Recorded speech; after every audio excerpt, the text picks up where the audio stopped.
여기 미션 중에서 순위를 맞추시면 돼요. 네, 이게 무슨 순위죠? 이게 최악의 비매너 퇴사 유형 탑 5인데요. 그거를 이제 1위부터 5위까지 순위를 맞추시면 되는 거예요.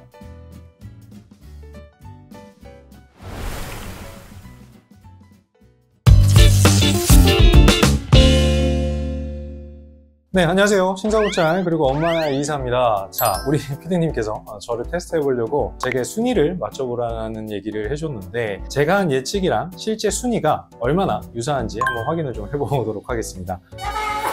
최악의 비매너 퇴사 유형 탑5. 자, 취업 플랫폼에서 발표한 최악의 비매너 퇴사 유형 탑5 실제 순위를 지금부터 한번 공개해 보도록 하겠습니다.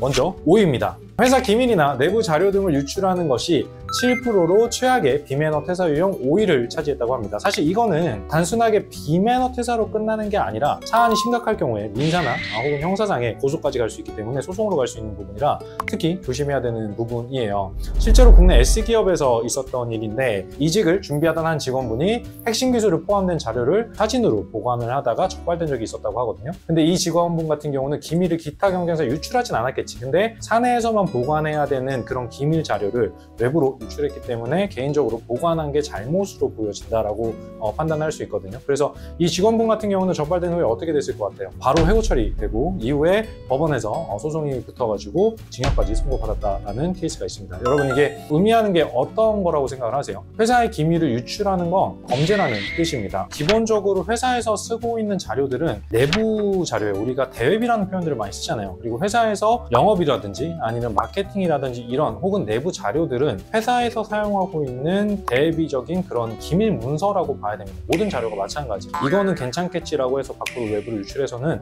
안 됩니다. 자, 그럼 여기서 또 한 가지 질문이 들어올 수 있죠. 자, 회사에서 제가 만든 프로그램이 있는데 이직할 회사에 유출하면 안 되나요? 어차피 제가 만든 거잖아요. 아, 이건 진짜 말도 안 되는 거죠. 당연히 안 되는 거예요. 그 프로그램을 설령 내가 직접 만들었다 해도요. 그게 내 포트폴리오는 될 수 있어. 하지만 그게 내 소유가 될 수 있는 건 아닙니다. 자, 회사에 재직을 하면서 내가 만든 자료들은 지식 재산권 혹은 지적 재산권은 업무상 저작물에 해당이 되거든요. 그렇기 때문에 저작권의 소유자는 내가 아니라 회사에 있는 거예요. 그러니까 이걸 유출하게 되면 정말 큰일 날 수가 있습니다. 설사 내가 그걸 혼자 다 만들었다고 해도 문제가 되는 부분이니까 이 점 반드시 명심하고 이직하실 때 주의하셔야 됩니다. 그리고 한 가지 더 말씀드리고 싶은 게 이런 직원분들이 계세요. 자기가 만든 파일들을 회사랑 관계가 안 좋아졌어. 그래서 회사에서 퇴직을 하면서 자기가 만들었다 그래가지고 그걸 다 지워버리고 나가는 분들이 계시는데 굉장히 위험한 행동입니다. 만약에 회사에서 법적으로 이슈를 제기한다고 한다면 정말 소송까지 갈 수 있는 문제예요. 절대로 회사에 소속되어 있으면서 내가 만들었었던 자료들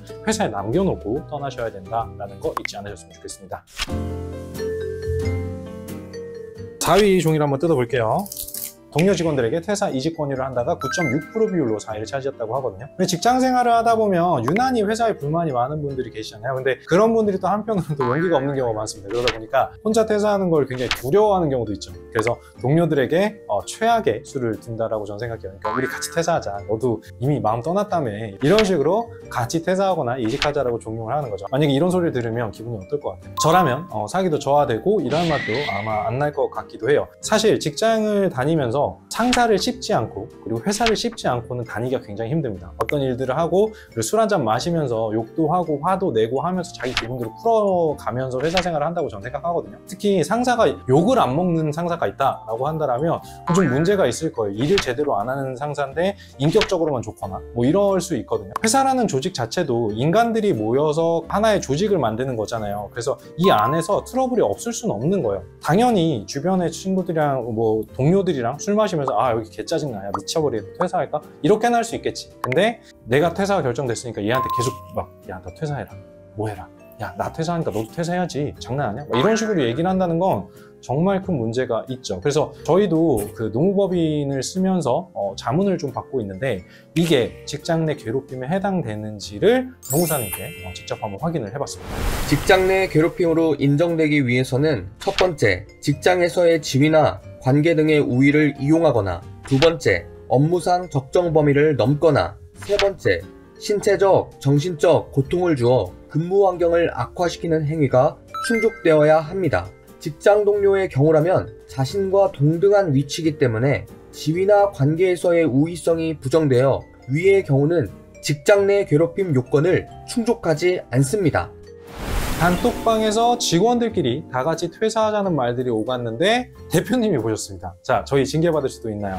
직원들 간의 대화 중 오고 간 이야기라면 개인 사생활 영역으로 볼 수 있기 때문에 이례적인 발언을 근거로 바로 징계를 내리는 건 어렵습니다.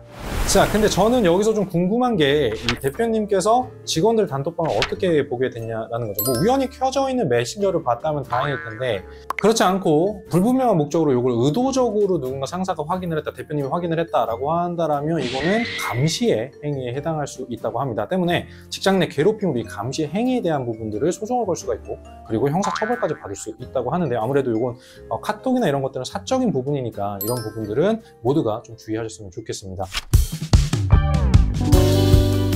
이 두 개는 작가님이랑 PD님께서 유형이 비슷하다고 해서 한 번에 한번 떼어서 보도록 하겠습니다. 하물며 그 흑폭풍도 제가 봤을 땐 비슷할 거로 예상이 되거든요. 자, 3이랑 2랑 같이 한번 뜯어보도록 하겠습니다. 근태관리, 업무 태도가 불성실해진다가 10.6%로 3위, 그리고 2위가 인수인계를 제대로 안 한다, 18.9%. 이게 우리가 퇴사를 한다고 해서 영원히 안녕이 아니거든.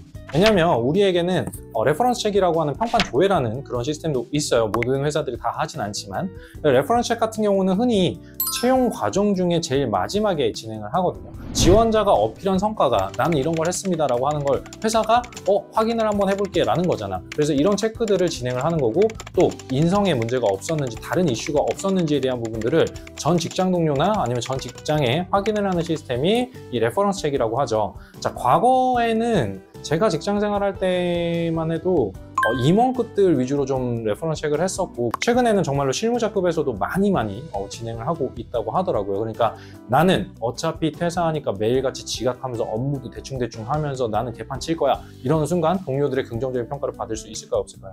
없을 거예요. 하물며 인수인계까지 제대로 안 하고 퇴사를 했다? 굉장히 그 사람의 평판이 안 좋아지겠죠. 그 피해는 누가 봐? 왜냐면 고소에 남아있는 직원들, 동료분들이 받게 될 수밖에 없으니까 이 레퍼런스 책에서 절대로 좋은 소리가 안 나올 거거든요. 자, 저희 신사고찰에서 확인을 해보니까 실제로 이 레퍼런스 책의 영향력이 낮은 편이 아니었어요. 한 취업 포털에 의하면 639개의 기업의 인사 담당자를 대상으로 설문조사를 진행했거든요.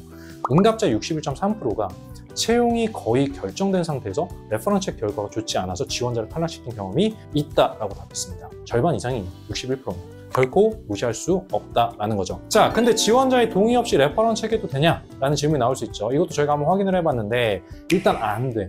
지원자 동의 없이 레퍼런스 체크를 하게 된다면 개인정보보호법이라든지 그리고 근로기준법에 위반되는 행위라고 판단을 합니다. 그렇기 때문에 레퍼런스 체크를 만약에 하고 싶어하는 회사가 있다고 한다면 지원자의 동의하에 진행을 하셔야 된다는 거 기억을 하셔야 됩니다. 근데 이게 좀 미묘할 것 같긴 해요. 레퍼런스 체크 할게요 라고 물어봤는데 지원자가 전 싫습니다 이러면 이게 문제가 있어 퇴사했나? 이렇게 될 것 같거든요. 그러니까 퇴직을 할 때도 항상 아무리 싫더라도 이쁘게 나와주는 게 여러분을 위한 그런 게 아닐까라는 생각이 듭니다. 대망의 1위 한번 보도록 할까요? 좋았어. 그래요. 갑작스러운 퇴사 통보가 34.1%로 1위를 차지했습니다. 물론 이제 당일 퇴사나 무단 퇴사 등이 여기에 아마 해당이 될 것 같거든요. 실제 뉴스에서 보면 사회초년생분들 중에 회사에 손해를 입혀놓고 월급을 왜 안 주냐라고 따지는 경우가 있었다라고 하더라고요. 저희도 이 방송을 준비하면서 그 자료를 저희가 봤거든요. 우리가 입사를 할 때를 생각을 해보자고요. 회사에 입사를 하면서 계약서를 쓰고 그 계약서상에 저희 같은 경우는 뭐 최소 며칠 이전에 우리 쪽에 노티스를 줘야 된다라는 얘기가 계약서상에 처음에 계약을 할 때부터 적혀져 있긴 해요. 근데 이 퇴사를 하려면 해당 기업이 정한 퇴사 프로세스를 거쳐야 된다라는 걸 좀 명심해 주셨으면 좋겠어요. 보통 직속 상사를 통해서 구두로 이제 퇴사 의사를 밝히게 되고 그 다음에 사직서를 제출을 하는 그 과정을 거치죠. 이 사직서에는 회사와 협의를 해서 퇴사 일자를 조율을 하게 되어 있습니다. 이 퇴사 일자를 조율을 하는 이유는 뭐 당장 이 한 명의 인력이 빠져버리면 이 백업을 해줄 사람이 없어지는 거니까. 그렇기 때문에 회사도 신규 인력을 채용하거나 아니면 이 사람의 업무를 대신할 사람을 빨리 조직 개편을 해야 되는 상황이 될 거거든요. 물론 이 신규 인력에게 또 충분한 인수인계도 해줘야 되는 시간이 필요하죠. 한 달 전에 사직 의사를 밝혀서 그것들을 조율할 수 있도록 하는 그런 시스템을 많이 쓰고 있을 겁니다. 이제 진짜 문제는 무단 퇴사예요. 좀 진입장벽이 낮은 중소, 그리고 자영업자 뭐 이런 회사들, 작은 회사들 같은 경우는 이 무단퇴사가 좀 빈번하게 일어나요. 자, 그래서 요거에 대한 내용들이 하나가 또 팩트 체크가 됐던 게 뭐냐면, 이 사람이 나온 이유가 회사가 나쁜 회사예요. 근데 이분이 발주를 잘못 넣었겠지. 그래서 회사 쪽에 손실이 어마어마하게 잡히게 됐고, 그걸 감당할 수도 없고 미안하기도 하고 어떻게 해야 될지 모르니까 잠적했다. 이게 팩트 체크가 된 내용이거든요. 자, 좀 골 때리는 상황인데, 자, 여러분 그러면은 이거를 보시고 임금이나 퇴직금을 받을 수 있을까 없을까에 대한 부분들 어떻게 생각하실까요? 자, 일단 임금과 퇴직금을 지급해야 한다. 그리고 회사에 손해를 입혔으니까 지급하지 않아도 된다. 이 두 가지에 대한 내용으로 아마 갈리게 될 텐데, 임금과 퇴직금은 줘야 돼요. 저희가 노무사 쪽에 확인을 했을 때 법적으로는 이 무단으로 이 사람이 회사에 나오지 않은 기간에 대한 거는 저희가 법적으로 소명을 해야 되는 거고, 근데 이 사람이 실제로 근무를 한 기간에 대해서는 임금을 지급을 해줘야 된다. 그리고 이 사람 같은 경우는 입사를 하시고 1년이 지난 상황이라서 퇴직금이 쌓여있겠죠. 그래서 퇴직금까지도 지급을 해야 된다라는 게 결론부터 말씀드리면 그렇습니다. 저는 이렇게 생각을 해요. 회사에서 지켜야 될 의무에 대한 부분들을 다 지키는 게 법적으로 좋습니다. 법적으로 이슈가 안 생기게. 그리고 저쪽에 책임을 물어야 되겠죠. 그래서 책임을 물을 때 이 사람이 회사에 손해를 끼친 부분에 대해서 이걸 소송을 걸어서 거기서 돈을 받아낼 수 있는 방법은 있겠지. 근데 우리가 줘야 될 돈에 대한 부분들은 줘야 된다. 법적으로 그렇게 되어 있다라는 걸 기억해 주시면 좋을 것 같아요. 그래서 노무사님의 노무자문을 한번 보도록 할게요. 개인 사유로 회사에 손해를 입히고 무단 퇴사한 직원이라도 근로제공에 대한 대가인 급여와 퇴직금은 정상적으로 지급되어야 합니다. 이 경우에는 해당 월급 급여는 근무한 일수만큼 지급돼야 하고, 퇴직금 역시 마지막 근무일을 기준으로 계산하여 지급해야 합니다. 자, 그럼 퀘스천 여기서 또 나올 수 있죠. 잘못을 반성을 하고 다시 회사로 돌아온다면 별도로 징계를 할 수 있나요? 자, 요거에 대한 것도 저희 노무사님 내용들 한번 보도록 할게요. 귀사 사규 제21조 제5호 및 제22조 제2호에 따르면 직원이 고의 또는 중과실로 회사에 손해를 끼치게 되면 감봉이라는 징계를 할 수 있습니다. 이 경우 감액되는 금액은 제한이 있는데요. 월 급여 총액의 10분의 1을 초과하지 않는 범위여야 합니다. 자, 그러면 실수한 직원한테 우리가 손해에 대한 책임을 물을 수 있냐 없냐에 대한 얘기도 한번 볼게요. 민법 제750조에 따르면 고의 또는 과실로 인한 위법 행위로 타인에게 손해를 가한 자는 그 손해를 배상할 책임이 있다고 명시되어 있습니다. 과실은 이 사실을 인지했음에도 부주의함으로 인해서 발생된 걸 과실이라고 우리가 보잖아. 근데 여기서 순간에 부주의로 이런 불상사가 생길 수도 있다는 의미이기 때문에 귀찮더라도 계약서 같은 민감한 자료를 취급하실 때는 반드시 더블체크와 크로스 체크를 진행하시기를 바라겠습니다. 물론 이분 같은 경우 지금 뭐 발주와 관련된 부분들의 실수니까 이거를 컨펌해준 사람이 분명히 있을 텐데, 그 컨펌해준 사람도 이 책임에서 회피할 수는 없겠죠. 근데 어쨌든 무단으로 잠수타고 이런다고 해결될 게 아니거든. 사회초년생분들, 만약에 이런 일이 생긴다라고 하면 회피하지 마시고 바로 상사한테 보고를 해서 해결할 수 있는 방법을 찾아야 된다는 거 기억을 해주셨으면 좋겠습니다. 보고하면 의외로 간단하게 또 해결이 될 수도 있는데, 괜히 이리저리 도망치니까 이 케이스도 일이 더 커지는 거잖아요. 도망가서 해결되는 건 없습니다. 상사가 여러분들이 사고친 일을 해결해 주는 존재라고 생각을 하시면 됩니다. 그래서 여러분들이 어떤 문제가 발생해 그걸 책임지라고 그 상사가 있는 거거든요. 그러니까 바로바로 보고를 해주셨으면 좋겠습니다. 무책임하게 이런 식으로 도망치듯이 퇴사를 하잖아요. 도망친 곳에서 행복을 찾을 수는 없습니다.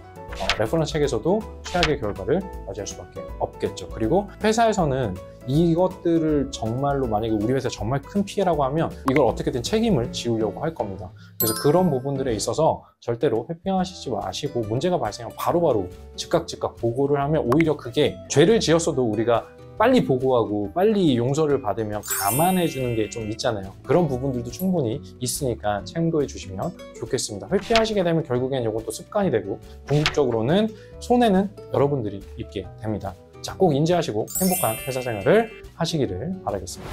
자, 오늘 준비한 영상은 여기까지입니다. 모쪼록 좀 도움이 되셨으면 좋겠고요. 구독과 알림 설정, 좋아요 잊지 말아주시고, 지금까지 신사고찰 그리고 엄마나의 이사였습니다. 감사합니다. 이렇게 사내 모델들이 이렇게 사진을 찍어. 나도 예전에 찍은 적 있거든.